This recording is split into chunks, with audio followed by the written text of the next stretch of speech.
Bonjour à tous, j'espère que vous allez bien. Dans cette vidéo, nous allons parler de la chute qu'il y a eu ces derniers jours sur les cryptos et essayer de voir pourquoi, qu'est-ce qu'on allait chercher et est-ce qu'il y a des potentiels haussiers ou plutôt baissiers.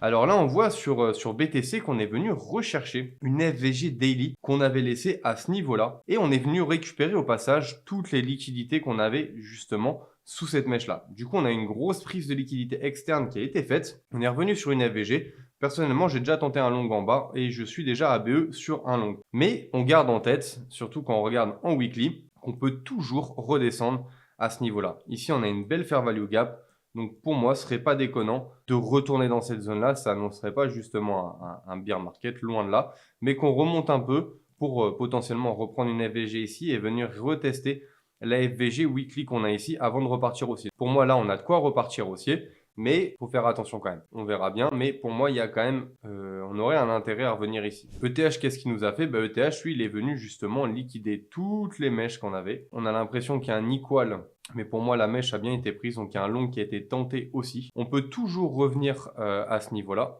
rechercher la FVG ou reconnecter un peu plus bas, mais pour moi ici, il y avait déjà quelque chose qui se tentait, sachant qu'on a de la liquidité à venir rechercher par le dessus. Donc là, pour moi, c'est soit on repart maintenant, soit on va faire la même que BTC, c'est-à-dire on va retester, on va remonter, retester et repartir avant de repartir aussi. Je vous avais mis sur Twitter, pour ceux qui suivent, un achat que j'avais tenté justement, je me suis fait littéralement trouver sur cet order block ici. J'avais tenté justement l'achat pour aller rechercher un nouveau plus haut, parce que pour moi ici, ça va être une zone de trappe.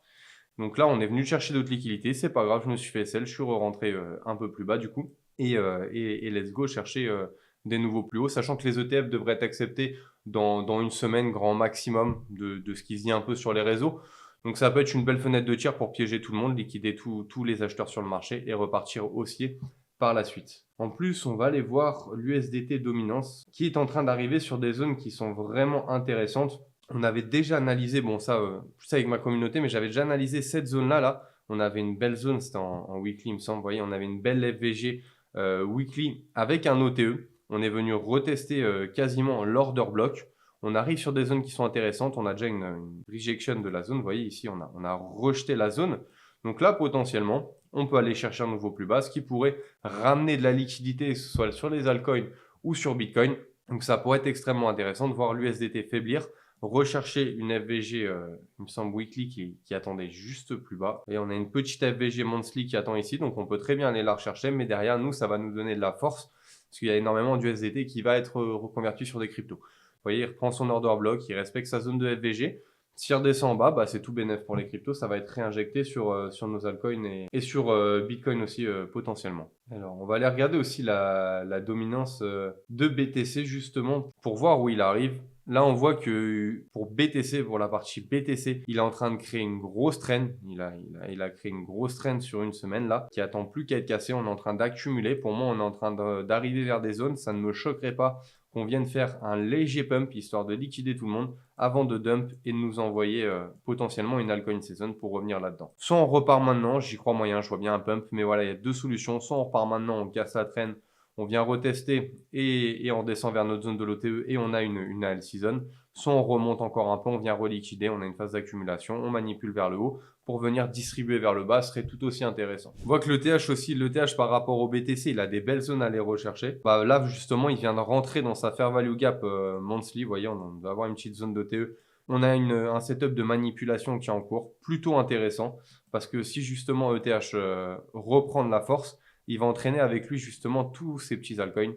Donc là, ça pourrait être intéressant. Je vais redescendre en unité après. Mais déjà, on revient sur une belle zone pour aller rechercher un nouveau plus haut. Donc, aller rechercher de la dominance avec un Ethereum plus fort qu'un Bitcoin, avec plus d'injections sur les altcoins, ce qui peut être vraiment intéressant pour ceux qui ont plus d'altcoins que de Bitcoin.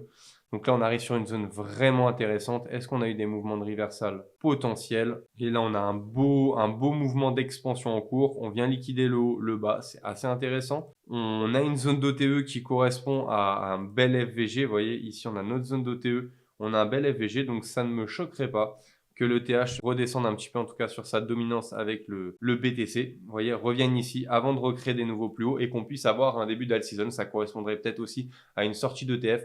Donc voilà, là, il y a un setup qui est assez intéressant. Donc potentiellement, aller rechercher des plus hauts pour avoir une alt season et pour avoir un début de bull run surtout. Parce que là, il y a pas mal de cryptos qui ont suivi ETH hier. Du coup, moi personnellement, c'est pas un disclaimer, j'ai rechargé sur ces zones, j'attendais encore une chute, j'ai rechargé encore une fois sur les zones. Maintenant, il n'y a plus qu'à attendre. Donc pour moi, on a tous les signes qui, entre guillemets, vont être au vert si on a la sortie de l'ETF.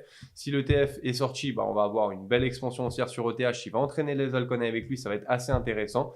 On peut très bien redescendre, comme on a vu sur nos zones là un peu plus bas, que ce soit les 2500 sur ETH ou que ce soit les 4800 sur BTC. Donc voilà, deux solutions. Soit les ETF sont acceptés, il y a des choses qui se passent, il y a de l'injection d'argent qui est faite, la dominance de l'USDT baisse, donc on a beaucoup d'injections sur les cryptos, ce qui nous créerait une hausse moyen-long terme.